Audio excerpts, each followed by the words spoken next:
So today we're going to be talking about the WNBA Awards, and this is the WNBA Awards according to ESPN. This is their predictions, and if we know anything about ESPN, this is where Caitlin Clark, not Rookie of the Year, came from. You've seen a lot of nonsense from ESPN over the years, but before we get on, if you guys are new to the channel, subscribe. We're trying to hit 36,000 subscribers as soon as possible. We're not going to hit by the end of the day. 25.7 would be insane. So, see here, it's the final week in the WNBA regular season. MVP is a one-person race for some time, with A'ja Wilson establishing herself as clear favorite and going 3 for 3 on earning panel's vote. The only question is whether Wilson becomes the second player to be unanimous MVP. Okay. So here's how we voted on the WNBA's biggest awards.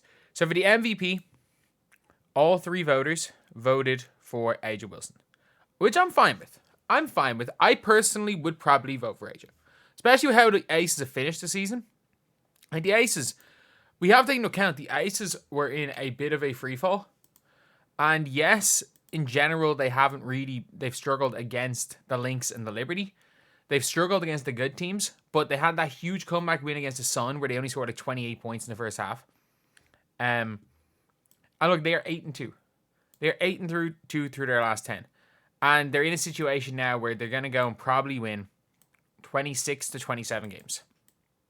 So they're going to win 26 or 27 games. 26 wins is not enough. Like, the Minnesota Lynx are not enough ahead for Fee Collier to win MVP, and the Liberty are just insanely good. The Liberty don't have any individual players deserving MVP. Their team has just been ridiculous. So yes, A'ja Wilson is going to be MVP. I have no doubt about that. Wilson's historic season has reached new heights this past week. She broke the single season scoring record. She obviously hit 1,000 points. I will say this, though, is that I think A'ja Wilson was robbed of MVP last year. I think her season last year is better than this year. Like, she should have won MVP last year. She should have won Depoy. She should have won the ring, the championship. Like, they won 34 games last year, or was it 36 games? I think it might have been 36 games. Like, the Liberty went 32-8. No, they were 34-6. Like, 34-6 is so impressive. Like, it was super, super impressive. So I will say, for me anyway, I would say she is the MVP. If Wilson wasn't playing so otherworldly, Fee Collier might have taken MVP this season. She'll likely come in second place MVP voting, with voters ranking their top 5 ballots. Don't be surprised to see names like Alyssa Thomas and Caitlin Clark finishing in the top 5 as well. I don't understand the Alyssa Thomas hype. She is fine. Like, she is a perfectly fine basketball player. Like, I'm sorry, no one gave 2021 Ben Simmons top 5 MVP votes. She is down like 5 points a game on last year. Her assists per game are basically the same. And she is down a rebound a game. She averaged like 15, 11, and 7 last year. This year she is this close to averaging the elusive triple single. And not only that, like, the Sun are in free fall. Not really in free fall, sorry. Like, the Sun started off the year 11-0. They started off on fire. Since then, they've been 16-11. They haven't been very good. They just had a really hot start. They started off 11-0 and will still potentially end up as the 4th seed. The 4th seed. Like, I don't understand why anyone in their right mind would put Alyssa Thomas in their top 5, let alone, like, she should not be anyone's ballot. Sabrina Ionescu's had a better season than her. Kayla McBride has had a better season than Alyssa Thomas. Jonquel Jones has had a better season than Alyssa Thomas. I don't even think she's the best player on her team. Like, Rookie of the Year, I prefer DeJounte. I prefer DeJounte to Alyssa. I don't know. Don't ask me why. But again, they just don't play offense. Like, the Sun don't play offense. So, Rookie of the Year, Caitlin Clark. I can guarantee you it's not unanimous. I can guarantee you some Caitlin Clark hater is going to vote for injuries. I can guarantee you Rickea Jackson gets a vote for Rookie of the Year.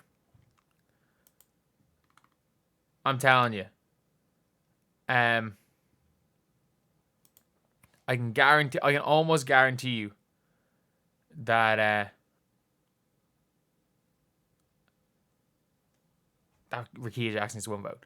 Clark has not just had one of the best years in WNBA history. Outstanding season for player of any level. She's averaging 19.5 points, a league best 8.3 assists, 5.7 rebounds, 1.3 steals.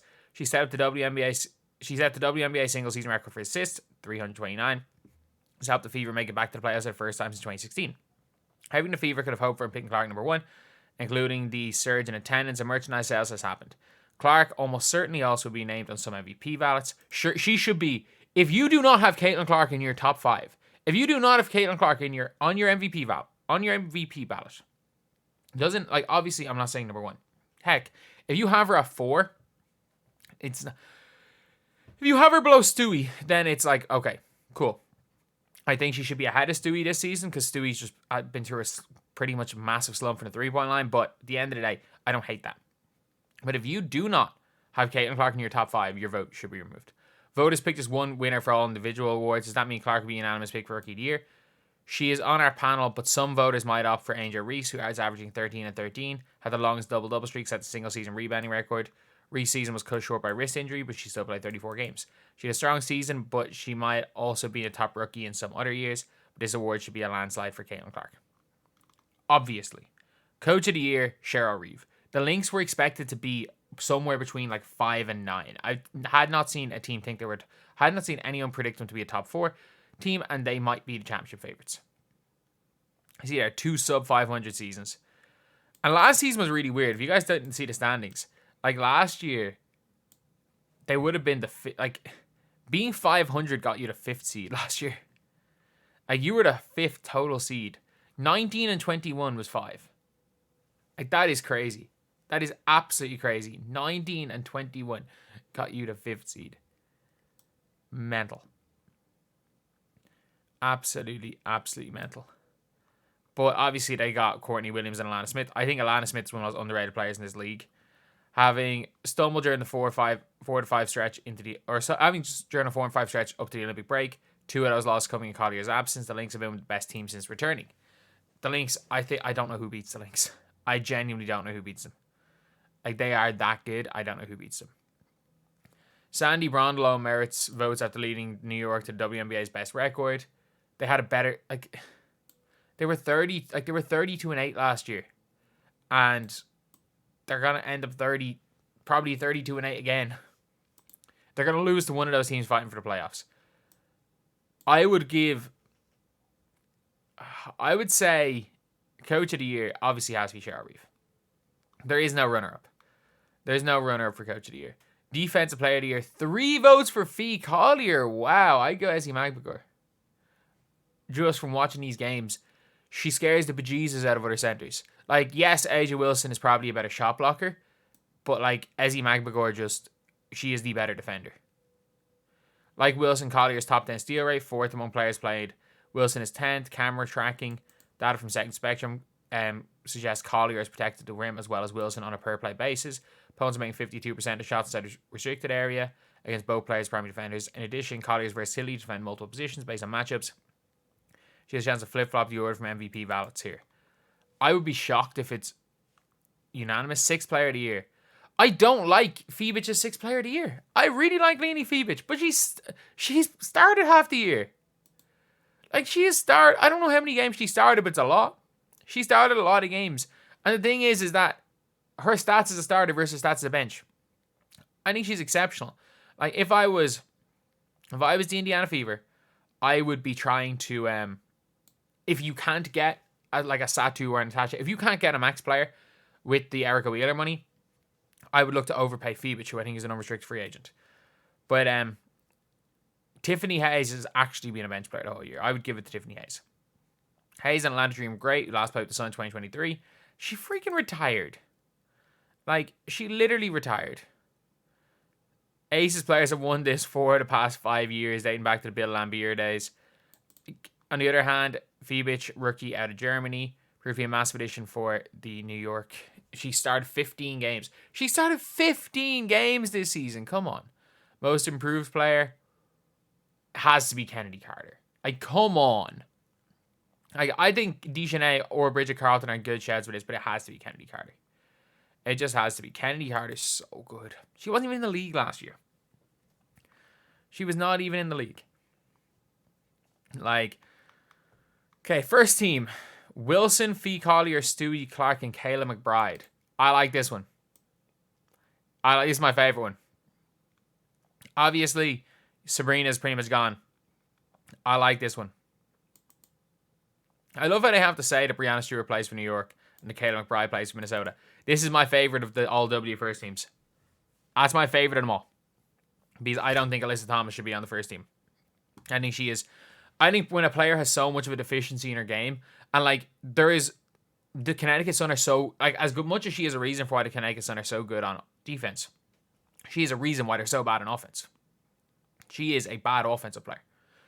Like when they play, when you do not have to guard a player, like when you can be clamped up by an Alyssa Smith, there is an issue. There is an issue with your offensive game. And I'm sorry, you can't put someone who's literally a liability on the offensive end.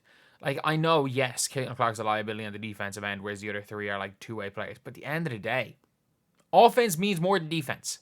It does. It just does. If a team sucks on offense, they will not win a championship. If a team sucks on defense, they're not likely to win a championship. They're a lot more likely to win if they suck on offense. Is it the greatest season ever? I don't know. Different article. So, unanimously, all W first team. She better be. She freaking better be. She better be the unanimous Rookie of the Year. And if anyone doesn't vote... But you can see here, even in it. And by the way, this is going to be the title. This is going to be on the thumbnail. Not unanimous Rookie of the Year. It's like, she's on her panel. The fact is that they literally, in the middle of this, they were like, there are people a lot closer to Asia Wilson than Angel Reese to Caitlin Clark. But there is a solid 35% of this article being about Angel Reese. But at least one of the quotes in each in this is, it should be a landslide for Clark. But I don't mind it. I don't mind any of the other ones. My picks would be Asia, Caitlin, obviously, Reeve, obviously. I would go Ezzy McGregor for Deep Boy. Sixth player of the year, I'd go Tiffany Hayes, but she actually comes off the bench. Most improved, Kennedy Carter, all W first team. I actually really like this five here. I like this five here. I'll talk. You can talk me into Sabrina Ionescu on that first team. You could probably talk me into Neko Wumake on that first team. Trying to think who else. Kat Copper, you could maybe. Nah, probably not Kat. I think either these four guarantees. And then I think that fifth spot should go to either Kayla McBride or Neko Wumake.